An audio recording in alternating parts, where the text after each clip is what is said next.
Chapter 8. In Chapter 8, Zakir wanders through a desolate city in the aftermath of a great disaster, his mind devoid of thought and emotion. He walks alone, encountering empty scooter cabs, vacant streets, and drained faces. Posters and slogans that once held significance now appear lifeless as Zakir reads them without feeling nauseated by their meaningless repetition. As he observes people, he questions the weight of his own existence. The usually lively Shiraz is eerily silent, briefly disrupted by the sudden weeping of a white-haired man. Salamat and Ajmal enter, blaming Zakir and Irfan for the defeat, leading to a tense exchange. Leaving the Shiraz, Zakir and Irfan witness a heated argument on the footpath, marked by the repeated word, traitors.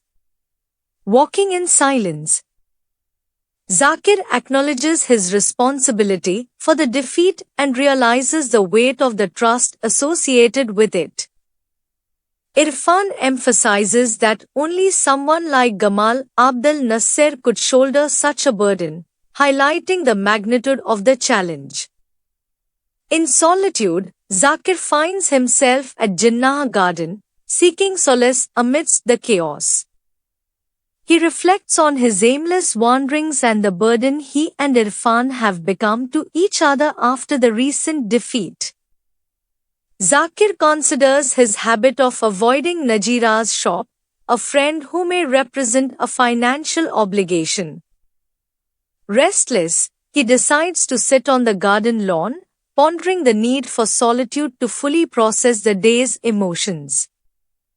Afzal, a friend, interrupts him, sharing his morning experience, his grandmother's confusion, and his own escape to visit the flowers in the garden. Afzal suggests a plan to enhance the beauty of Pakistan, highlighting the positive impact of flowers and mango orchards on the nation's spirit. The conversation turns serious when Afzal questions the feasibility of ending wars. Zakir remains skeptical, but Afzal suggests involving Zakir and Irfan in his plan to manage Pakistan. The discussion is interrupted by an unexpected air raid alarm. Although surprised, Afzal appreciates the quiet that follows after the planes pass. However, a second wave of planes raises concerns about potential bombing. Afzal shares his intention to utilize the allotted acres for roses and mango orchards to counteract what he perceives as the ugliness in people. The sirens interrupt once more, and Afzal ponders if wars could ever be stopped. The juxtaposition of their conversation against the backdrop of an air raid adds a layer of irony and poignancy. As the planes continue their mission, Zakir recalls a similar experience during the 1965 war. The ceasefire had brought a momentary sense of relief, but the ensuing silence was more profound, hinting at the deep-seated fears associated with conflicts. Zakir's memories intertwine with his present experiences, blurring the lines between past and present, war and peace. Zakir, overwhelmed by existential thoughts, begins to question his own existence and struggles to differentiate between the external world and his internal turmoil. His inner monologue intertwines with recollections, historical references, and a poetic rendering of his emotional state. The narrative vividly conveys the disorientation and emotional turbulence Zakir experiences in the aftermath of defeat. As the air raid ends, Zakir wrestles with the impact of the war on himself and the city.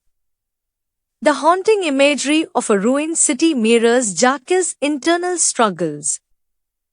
The passage ends with Zakir reflecting on the act of writing in his diary, a ritual that offers him a semblance of order and control amidst chaos. On 18th December, amidst the desolation of a ruined Delhi, Zakir searches for the mad fakir at the Red Fort but finds only emptiness. The city's once picturesque lanes now lie wasted.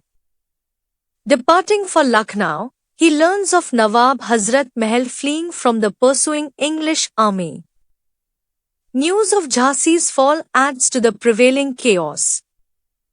Disorder greets Zakir in every city he visits, with unguarded posts and dense forests marking his journey. In a dense forest, Zakir encounters Tantia Topi, a lion-like figure undeterred by the fall of Delhi, Lucknow, and the death of the Rani of Jhansi. Zakir suggests surrender, emphasizing the weakened state of the obstacles facing the English army. However, Tantia Topi, fighting for India's soul, dismisses surrender, questioning Zakir's Muslim loyalty and referencing the historical brutality in the Red Fort. The narrative delves into confusion, barking dogs, and the mysterious forest, raising questions about the fate of Prince Firoz Shah and those seeking refuge in Nepal.